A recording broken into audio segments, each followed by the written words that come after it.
68 लाख की कार थी, कहने के लिए 7 सेफ्टी बैग लगे थे। क्रैश टेस्ट में कार को 5 स्टार रेटिंग मिली। साइरस मिस्त्री फिर भी नहीं बच पाए। क्या आपको भी लगता है कि आपके पास महंगी कार है तो आपको बचा लेगी? महंगी कारों का काला सच देखिए, जिसके झांसे में आकर आप अपना पैसा पानी की तरह बहा देते हैं। ऊंची दुकान फीकी पकवान वाली कहावत तो आपने सुनी ही होगी। आज इसका सबूत देखिए। साइरस मिस्त्री जिस कार में बैठे थे उसमें एक तो नहीं 7 एयर बैग थे, फिर भी साइरस मिस्त्री नहीं बच पाए। इस एसयूवी को यूरो एनसीएपी ने 5 स्टार रेटिंग दी थी, फिर भी साइरस मिस्त्री नहीं बच पाए। जिस कार में बैठे थे उसकी कीमत थी 68 लाख रुपए, लेकिन टीन के डिब्बे की तरह उसके परखच्चे उड़ गए।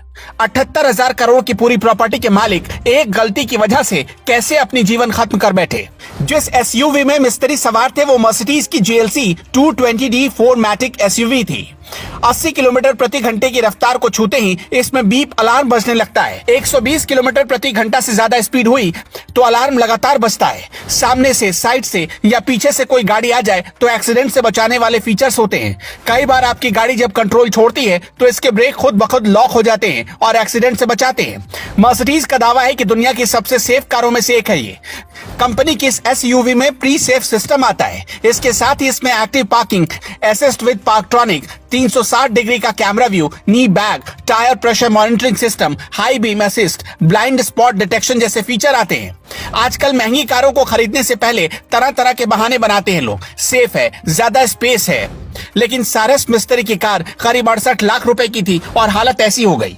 अभी तक जांच के दौरान कुछ बातें निकलकर सामने आई है। हादसे से पहले साइरस मिस्त्री 9 मिनट में 20 किलोमीटर की दूरी तय कर चुके थे। यानी आकलन है कि हादसे के वक्त उनकी कार 130 किलोमीटर से भी ज्यादा की रफ्तार में थी। अगर इतने सारे सेफ्टी फीचर है मर्सिडीज में, फिर भी क्यों साइरस मिस्त्री चले गए? खबर है कि साइरस मिस्त्री की कार अनाहिता पंडोले चला रही थी। इस कार में उनके साथ उनके पति डेनियल पंडोले बैठे थे और साइरस मिस्त्री भी, लेकिन कार में बैठे 2 लोगों ने सीट बेल्ट लगाई ही नहीं थी। नतीजा आपके सामने है। बाद में कहा गया कि साइरस मिस्त्री ने खुद भी कार की सीट बेल्ट नहीं लगाई थी। साइरस मिस्त्री की लग्जरी कार की रफ्तार बेहद तेज थी। इसने पालघर जिले के चरोटी जांच चौकी को पार करने के बाद सिर्फ 9 मिनट में ही 20 किलोमीटर की दूरी तय कर ली। और यह हादसा उस वक्त हुआ जब मिस्त्री की लग्जरी कार मुंबई से सटे पालघर जिले में सूर्या नदी पर बने पुल के एक डिवाइडर से टकरा गई थी। खबर है कि साइरस मिस्त्री अहमदाबाद से मुंबई जा रहे थे।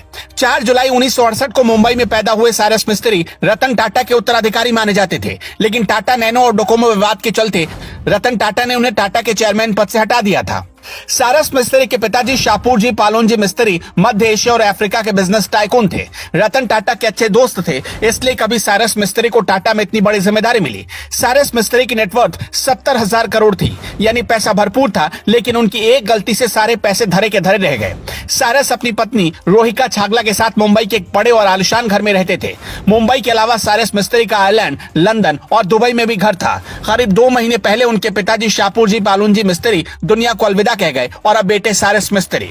साइरस मिस्त्री जिस कार में सवार थे मर्सिडीज एसयूवी की डीजल वर्जन है और 1950 सीसी का 4 इनलाइन सिलेंडर वाला इंजन इसमें लगा होता है, जिससे ये एसयूवी 192 बीएचपी और 400 न्यूटन मीटर का टॉर्क निकालती है। यानी इंजन इतनी ताकतवर होती है कि सिर्फ 7.9 सेकंड में ही ये 100 किलोमीटर प्रति घंटे की रफ्तार पकड़ सकती है। इस एसयूवी की टॉप स्पीड 215 किलोमीटर प्रति घंटे की है। एसयूवी को 9 गियर वाले ऑटोमेटिक ट्रांसमिशन के साथ जोड़ा गया। इसमें आगे और पीछे डिस्क ब्रेक दिए गए हैं। कार की कीमत 68 लाख रुपए एक्स शोरूम की होती है। इससे पहले हमने किया की कार का हाल देखा। 14 जून 2021 की घटना है। छिंदवाड़ा में हुए हादसे के दौरान किया सेल्टस 2 हिस्सों में बंट गई। तेज रफ्तार कार से एक पुलिस वैन टकराई थी, लेकिन एसयूवी रेंज की इस कार के एयरबैग जब तक खुलते तब तक पूरी कार ही 2 हिस्सों में बंट गई। आप में से कितने लोगों के पास महंगी कार है और आपका इन कारों के साथ क्या एक्सपीरियंस है? क्या आपको लगता है कि आप इन कारों में बैठकर सेफ हैं, या आपको भी लगता है कि महंगी कारों को खरीदने से कोई फायदा नहीं होता? कमेंट बॉक्स में अपना जवाब हमें जरूर बताइएगा।